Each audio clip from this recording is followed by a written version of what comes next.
ᱚᱱᱟ ᱚᱸᱰᱮ ᱧᱮᱞ ᱧᱟᱢᱮᱱᱟ, ᱚᱱᱟ ᱚᱸᱰे ᱡᱷᱟᱞᱠᱟᱣᱮᱱᱟ। ᱮᱱᱠᱷᱟन ᱱᱚᱜᱼᱚᱭ ᱡᱮ ᱱᱩᱱᱟᱹᱜ ᱯᱟᱹᱦᱤᱞ ᱥᱮᱫ ᱠᱷᱚᱱ ᱥᱟᱨᱱᱟ ᱫᱷᱚᱨᱚᱢ ᱨᱮᱭᱟᱜ ᱠᱳᱰ ᱨᱮᱭᱟᱜ ᱞᱟᱲᱟᱣᱱᱟ,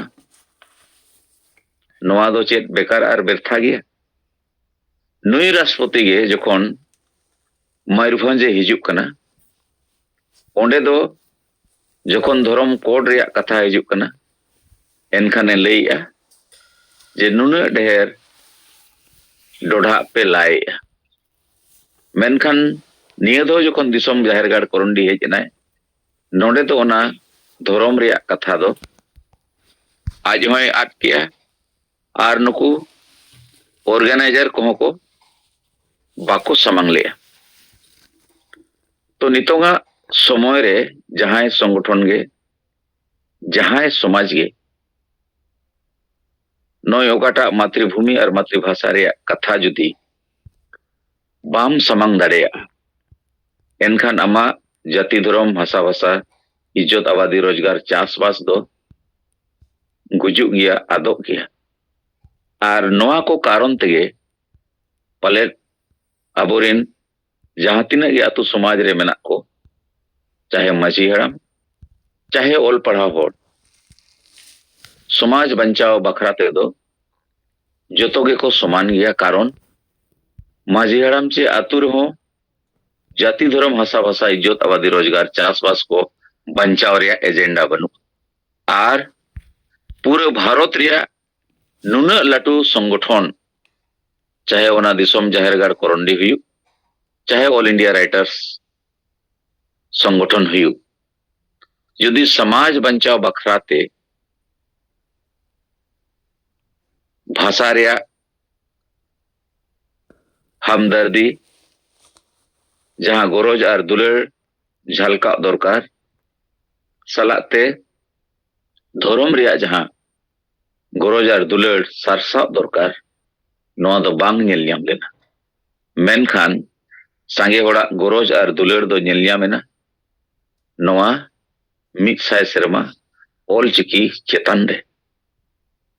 तो नितो नोआ समय रहो जुदी नोए राष्ट्रपति सामांग के आए 25 दिसंबर रे राष्ट्रपति भवन खन ऑल चिकीते सपड़ावाकान संविधान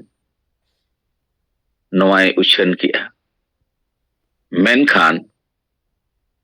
जुदी हुनांग नोआ 8 शेड्यूल रे बांग आंगोच को एनखान नुई उछन दाड़िया बांग। मेनखान सांगे होड़ा अंतन मने रे दो तहन कना आबो राष्ट्रपति ऑल चिकीते उछन के आए ओना रे गौरव। मेनखान बड़ाय दरकार उनको को जुदी नोआ परसी 2003 रे परसी जितकरिया जीत बोंगा जखन संसद तहे कना ओना समय रे जुदी हुनांग नोआ रेया लड़ावना नोआ रेया आजा जहां रणनीति जे पेल का कमी रेया जखन ओरे लई किया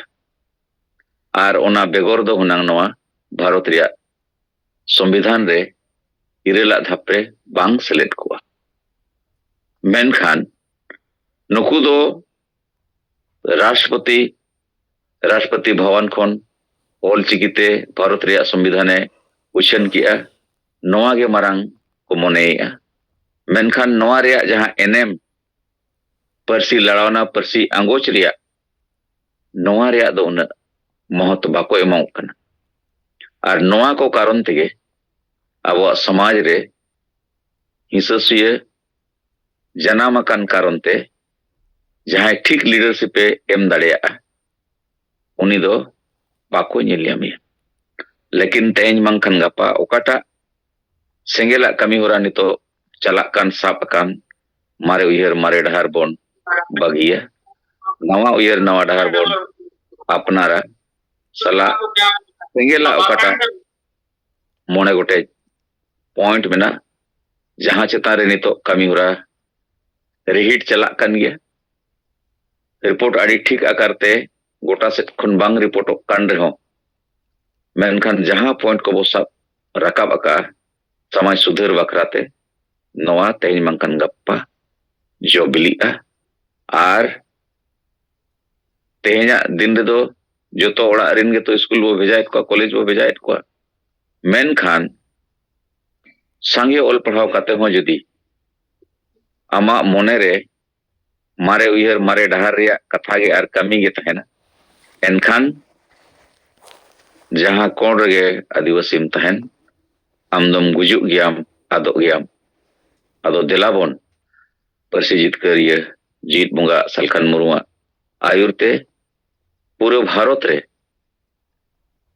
ओकाटा चलाक कान कमी होरा नोआ रे बोन गोड़ोआ आर आबो बोन जितकरो गया आदमा सनम को दोराते जोहार निया बार कथा लई कथे